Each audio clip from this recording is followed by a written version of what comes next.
अस्सलाम वालेकुम। जी, मैं कुछ बातें आज आप लोगों से शेयर करना चाहता हूँ।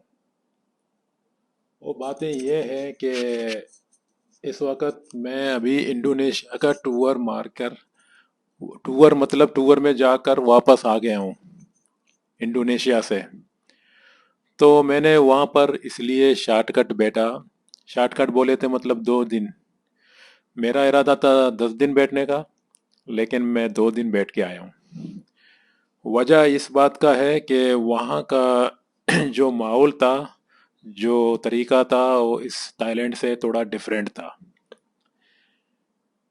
ताइलैंड में हर काम आसानी से हो जाता है, बाकी इंडोनेशिया में नहीं। इंडोनेशिया में कुछ ऐसे इलाके हैं वहाँ पर ये होता है कि आदमी जब शुरू शुरू में जाता है तो आदमी को कोई जगह का नॉलेज नहीं है, कोई जगह का मतलब जाने का तरीका का नॉलेज नहीं है, या वहाँ का होटलों का जो प्राइस होते हैं मतलब इंटरनेट से आप देख सकते हो, कैलकुलेटर कर सकते हो, लेकिन वहाँ फिर डिफरेंट है कुछ। और लैंग्वेज का भी बहुत सारे इलाके में प्रॉब्लम है। इंग्लिश बात करना हर किसी को नहीं आता है वहाँ पर। कुछ ऐसे इलाके हैं जहाँ पर आप जाओगे तो शायद 100 में 1 आदमी को इंग्लिश सही आता होगा। तो मैं इसलिए आज ये बात शेयर करना चाहता हूँ। देखो, अगर आप लोग किसी भी मुल्क में जाओगे, शुरू में एक रात के लिए होटल बुक करो, ज़्यादा नहीं, और फ्री कैंसिलेशन में चले जाओ। फ्री कैंसिलेशन बुकिंग.com होता है या अगोड़ा होता है, उसमें देखो कौन सी होटल फ्री कैंसिलेशन दे रहा है। ठीक है। इसमें आपको ये फ़ायदा होता है, जैसा आप एयरपोर्ट से निकल जाओगे, इंडोनेशिया का जो एयरपोर्ट है उसका इमिग्रेशन ऑफिसर पूछता है ये बात का, आपका रिजर्वेशन किधर है, मुझ में मेरे से पूछा। तो वो होटल का वाचर दिखाना पड़ता है। ये ज़रूरी है, नहीं तो फिर आपको जो है ना वहाँ पर दिक्कत होगा थोड़ा। मतलब फिर बुकिंग करना पड़ेगा, फिर आपका टाइम वेस्ट हो जाएगा। इस वजह से ये चीज़ ज़रूरी है इंडोनेशिया के हवाले से। थाईलैंड में पहले पूछता था, आजकल थाईलैंड में ये भी नहीं पूछ रहे हैं, क्योंकि इन्होंने समझ गया ना। पहले बोर्डिंग पास, जो बोर्डिंग के लिए एक फॉर्म फिल करना पड़ता था, वो जो रेवल का, रेवल जो होता है ना, आदमी जब आता है तो उसके लिए एक ये कस्टम का जो वगैरह वगैरह जो लिखना पड़ता है, वो भी थाईलैंड ने अभी खत्म कर दिया। क्योंकि हालात ऐसे हैं ना, कोरोना की बाद फिर भी दुनिया अभी तक वही जैसा नहीं है, नॉर्मल नहीं है। अभी ये होता है कि इस वक्त जो है ना इंडोनेशिया में टूरिस्ट बहुत कम है, क्योंकि एक तो मुस्लिम कंट्री है, गोरे लोग तो वहाँ ज़्यादा रिस्पेक्ट नहीं देते हैं वहाँ पर, मतलब इंटरेस्ट नहीं लेते हैं जाने के लिए। तो वहाँ पर मैंने देखा टूरिस्ट कम है और इंडोनेशिया के लोकल पीपल ज़्यादा हैं।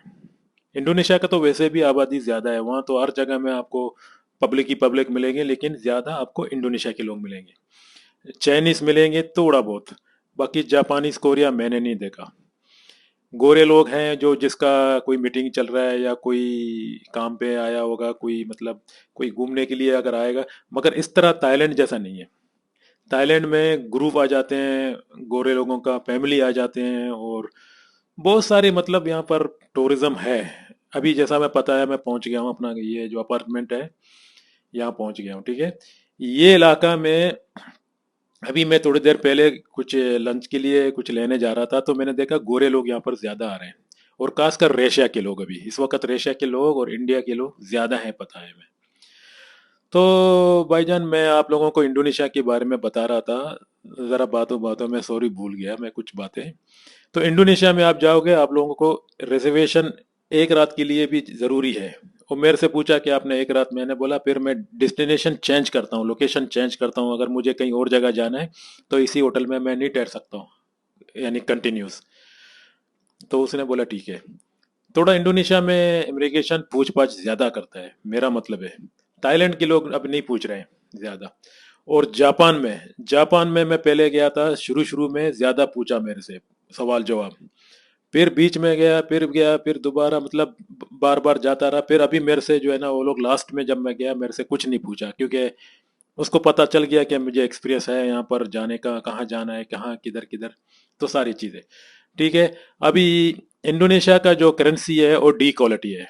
मतलब इस आप वहाँ पर किसी होटल को बुक में होटल में जाओगे डायरेक्टली, आप बोलेगा मुझे यहाँ पर स्टे करना है एक रात के लिए, तो आपको बोलेंगे 500,000 600,000।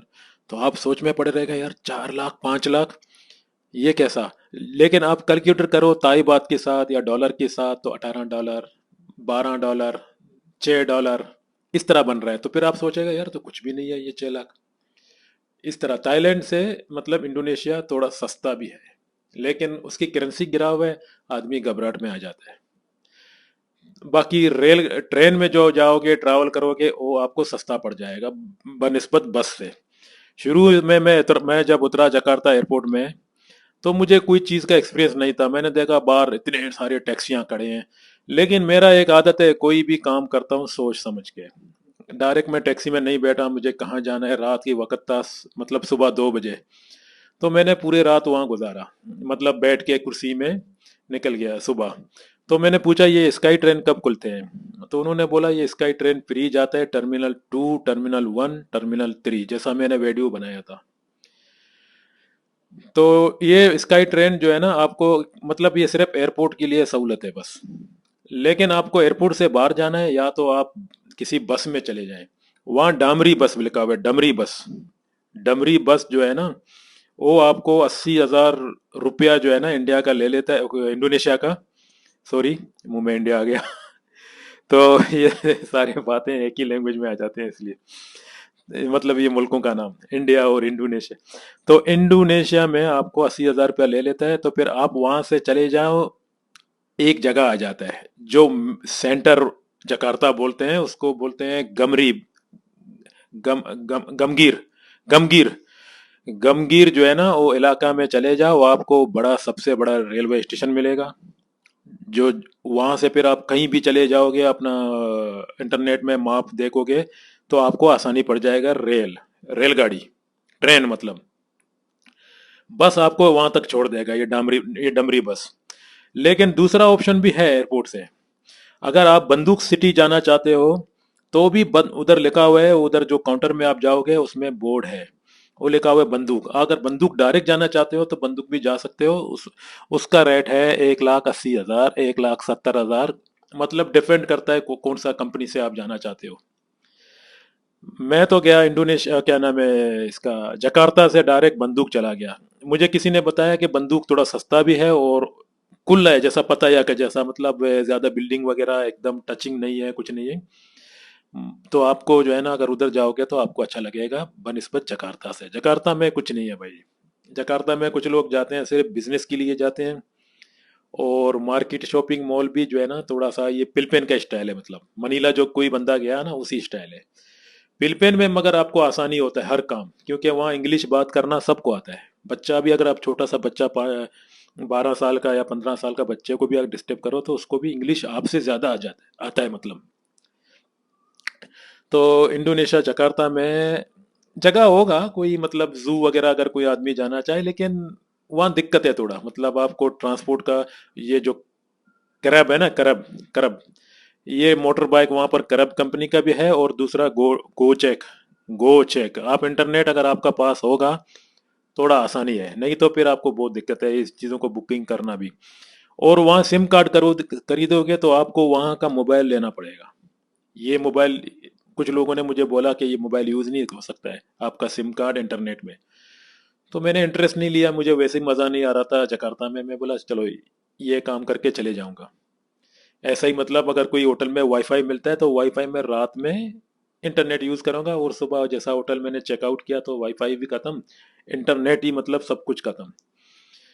तो दोस्तों आज ये बात मैं इसलिए आप लोगों से शेयर कर रहा हूँ कि आप लोग अगर इंडोनेशिया जाओगे तो सबसे पहले ये काम करो, मतलब रिजर्वेशन अपना साथ में लेके जाओ, नहीं तो आपको जो है ना तकलीफ हो जाएगा। और बस की ज़रिए से अगर आप दूर जाओगे तो आपको रेलगाड़ी से ज़्यादा महंगा पड़ जाता है। जैसा मैंने 1,80,000 दिया था बंदूक सिटी के लिए, 1,90,000 भी होते हैं, 2 लाख भी होते हैं वहाँ का रुपया। अगर आप ट्रेन में जाओगे तो ट्रेन आपको जो है ना ये एयरपोर्ट में, ये स्काई ट्रेन आपको लेके जाता है, एक स्टेशन है जहाँ पर नीचे और एक कनेक्टिंग ट्रेन है, वो सिटी में चला जाता है। लेकिन उसका प्रॉब्लम क्या है, वहाँ कैश नहीं चलता है, मशीन लगे हुए हैं, आपको एटीएम कार्ड है, अगर वीज़ा कार्ड है, मास्टर कार्ड है या डेबिट कार्ड है, जो भी है, आपको वो इस्तेमाल करना पड़ता है, नहीं तो आप टिकट खरीद नहीं सकते हो। मैंने सिक्योरिटी गार्ड से पूछा, मैंने वहाँ का जो इंफॉर्मेशन ऑफिस है उसमें से भी पूछा, तो उन्होंने बोला सिर्फ कार्ड इस्तेमाल कर सकते हो। तो वो ट्रेन मैंने नहीं लिया, वो ट्रेन सिर्फ सिटी लेके जाता है 50,000, अगर आप किसी मतलब अच्छा जो सेंटर इलाके में जाना चाहते हो, किसी जगह का नाम दिया, उसका रेट है 50,000। तो उस ट्रेन में मैं नहीं बैठ गया, फिर मैं बंदूक के लिए बस में चला गया। जैसा मैं बंदूक में उतरा, मैंने देखा बस ने मुझे, वहाँ पर दो स्टॉप है, एक स्टॉप आता है वो भी इतना खास नहीं है, और दूसरा लेकर गया वो ऐसा गांव जैसा, कुछ भी नहीं है वहाँ पर। मैं नीचे उतरा, कोई ट्रांसपोर्ट भी नहीं है, कुछ भी नहीं है। तो मुझे पता नहीं था, मैंने देखा नक्शे में तो बंदूक में बहुत सारी बिल्डिंग पड़े हैं, बहुत सारी जगह पड़े हैं। तो ये बस ने मुझे गलत जगह में उतारा, जिसका आखिरी स्टॉप जो है ना गलत जगह में है। तो ये बस में दिक्कत होता है। फिर मैंने वहाँ से किसी बंदे से बड़ी मुश्किल से 10-12 आदमी से पूछ पाछ करके, किसी को इंग्लिश नहीं आता है, किसी को ऐसा ऐसा इशारा करता है तो मेरे को समझ नहीं आ रहा है क्या बोल रहा है क्या नहीं, वो मेरा जुबान नहीं समझ रहा है। तो ये दिक्कत होते हैं इंडोनेशिया में। उसके बाद अगर फिर मुझे एक आदमी, एक लड़की मिला। वहां पर लड़की को भी डिस्टर्ब करोगे तो कोई प्रॉब्लम नहीं है, जैसा दूसरा मुल्कों में ना, जैसा मुस्लिम कंट्री जो अरब कंट्री में किसी लड़की को अगर एक्सक्यूज मी बोलेगा भी तो पीछे से कोई पुलिस देख लेगा तो मुश्किल होता है। यहाँ इंडोनेशिया में इस तरह नहीं है, मलेशिया में इस तरह नहीं है, मतलब ना मुस्लिम कंट्री है, लेकिन आप किसी से मदद मांगना चाहते हो, चाहे फीमेल हो चाहे मेल हो, वो आपको जो है ना परेशानी नहीं है।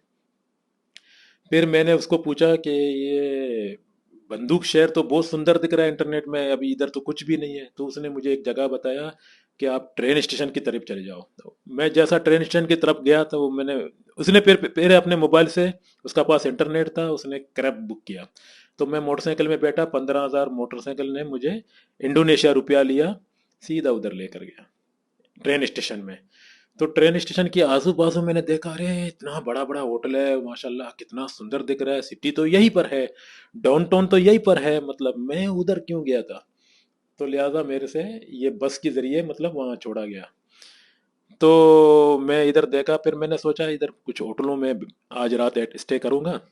अगर मुझे यहाँ पर कुछ मज़ा आ गया तो फिर मैं और भी एक दिन बैठूंगा, ज़्यादा करूंगा, मतलब 2-4 दिन बैठूंगा यहाँ पर। लेकिन मैंने देखा वहाँ भी लैंग्वेज का प्रॉब्लम है, सिर्फ रिसेप्शन लोग जो है ना होटलों का ये सही बात करते हैं थोड़ा इंग्लिश, दूसरे बाकी फायदा नहीं। आप रोड में किसी को बोलो एक्सक्यूज मी तो उसको भी इंग्लिश नहीं आता है। और 7-Eleven भी नहीं है वहाँ पर, दूसरा कंपनी है।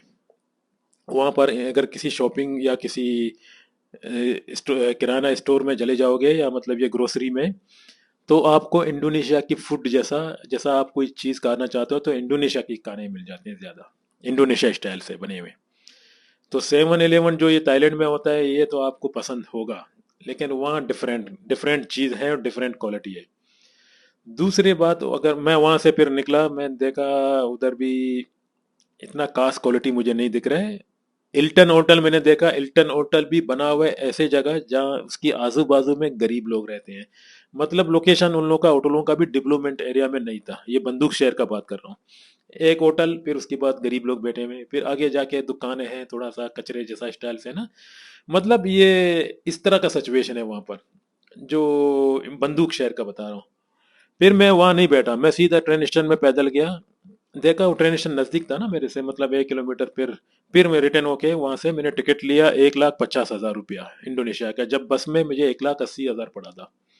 मैं सीधा गया वही गमरी, तकरीबन 3:30 बजे वहां से निकला शाम को। मुझे उतारा गया तकरीबन तकरीबन वहां पहुंचा ट्रेन, सॉरी, ट्रेन वहां पर पहुंचा 6:30 बजे शाम को। अफ्तारी भी हम लोगों ने ट्रेन के अंदर किया, अजान हो रहा था, और वो ट्रेन का जो ड्राइवर है पता नहीं कौन है, कंडक्टर है पता नहीं कौन है, टीटीए लोग होते हैं ना जो, उन्होंने अनाउंस किया कि मगरब का अजान हो चुका है, अब आप लोग खा लो। तो मैंने देखा सारे लोग खाना शुरू कर दिया, मेरा पास थोड़ा सा ये छोटे छोटे चीज़ थे, मैंने भी शुरू कर दिया अफ्तारी। उसके बाद मैं पहुंच गया गमरी, गमगीर स्टेशन में। तो उधर भी मुझे मज़ा नहीं आ रहा था, फिर मैंने उधर सोचा कि मैं अब कहाँ जाऊँ, फिर मैंने किसी कैब को बुक किया, फिर मैं किसी होटल में गया। वहाँ होटल वाले भी जो है ना इस तरह बात करते हैं जैसा कि उन लोगों को इंटरेस्ट नहीं है किसी किसी गेस्ट अगर आ गया, बड़े 5 स्टार होटल का बात कुछ अलग है। मैंने ये छोटे छोटे होटल होते हैं ना जो मतलब सस्ते वाले, वहाँ कुछ लोग सही बात करते हैं, कुछ लोग सही बात नहीं करते हैं। ये जकार्ता शहर का सिचुएशन है।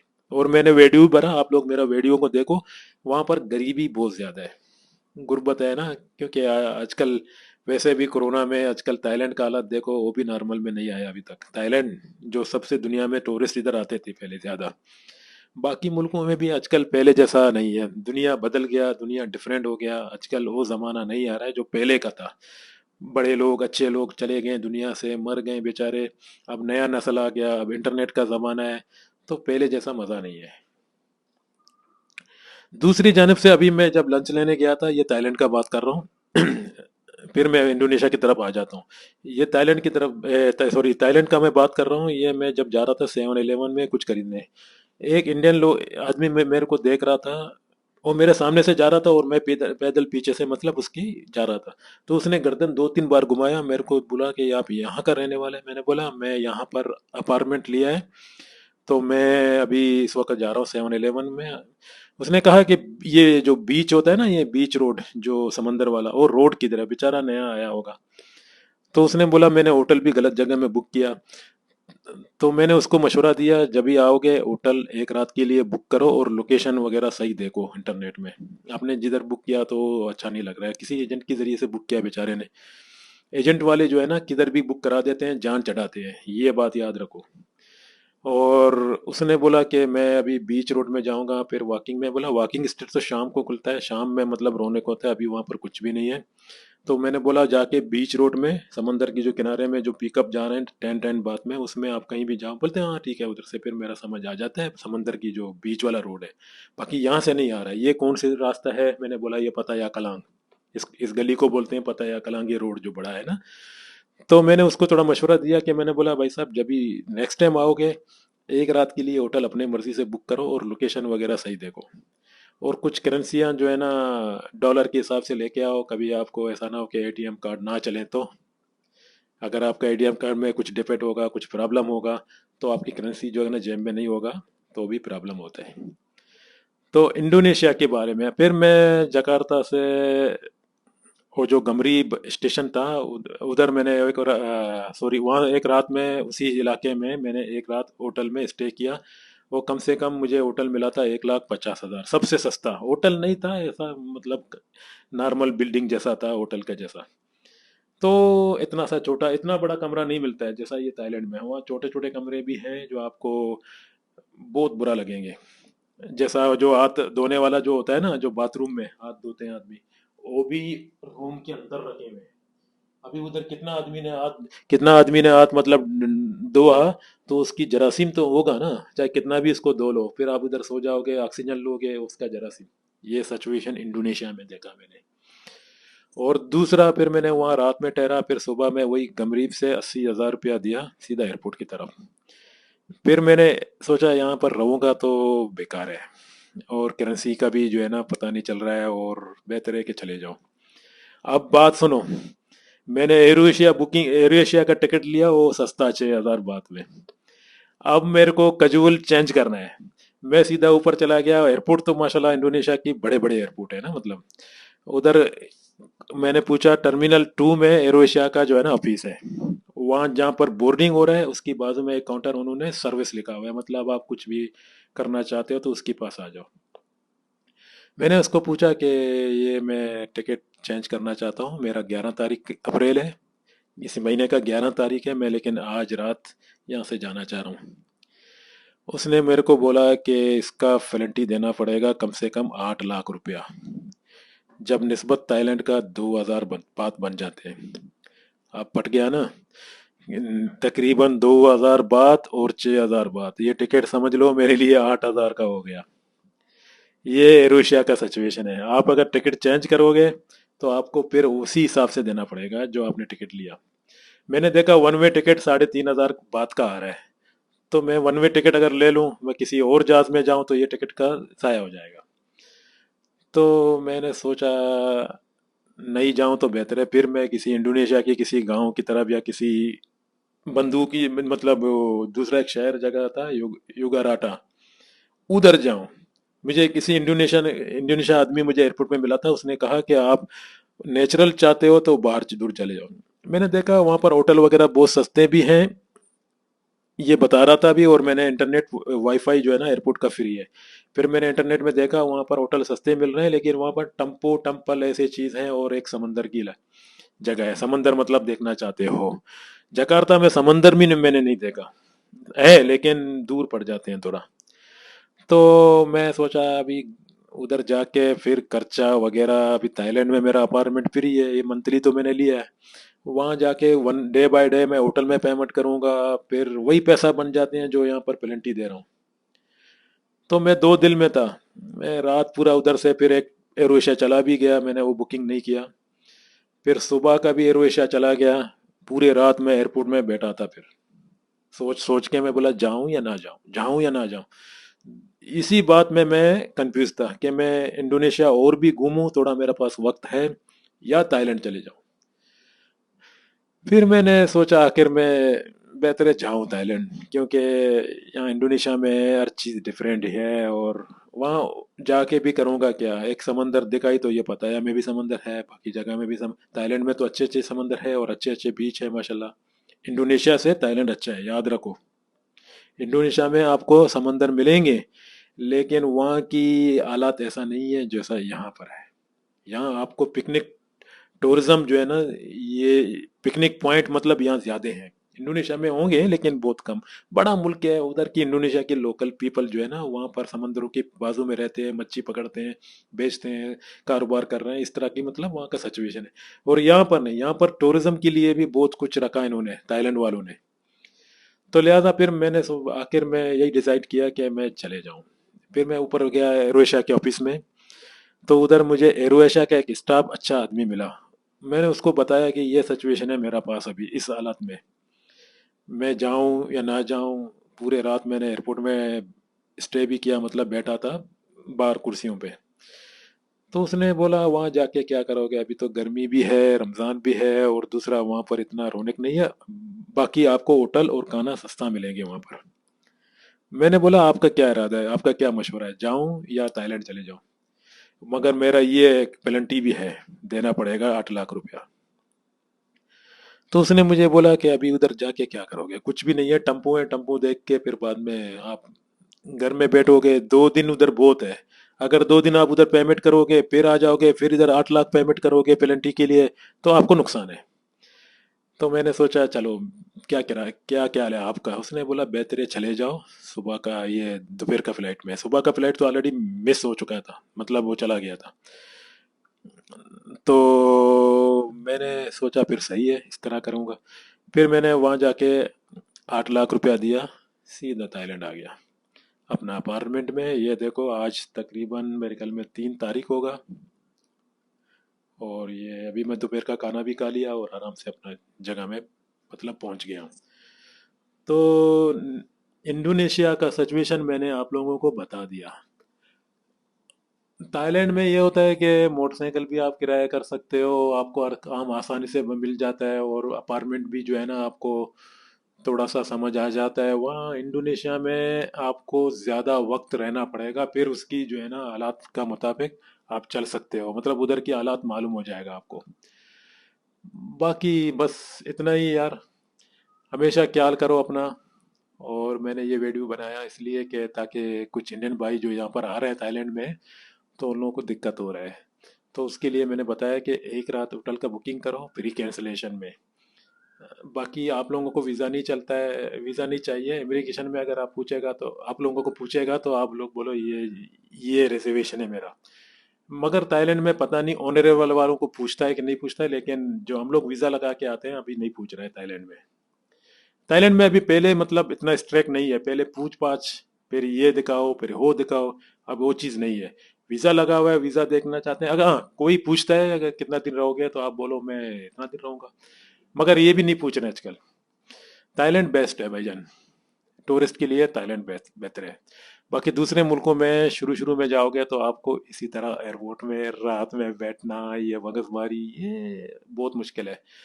तो लिहाजा अभी वीडियो बड़ा हो गया, मैंने आप लोगों को इसलिए बताया ताकि आप लोगों को कुछ चीज़ मेरे से भी मालूमात हो जाए। जो मैं टोकरे खा रहा हूँ वो आप लोग ना खाओ। सलाम वालेकुम। मेरा वीडियो को सब्सक्राइब कीजिए और दोस्तों को भी बताएं। मेहरबानी। सलाम वालेकुम।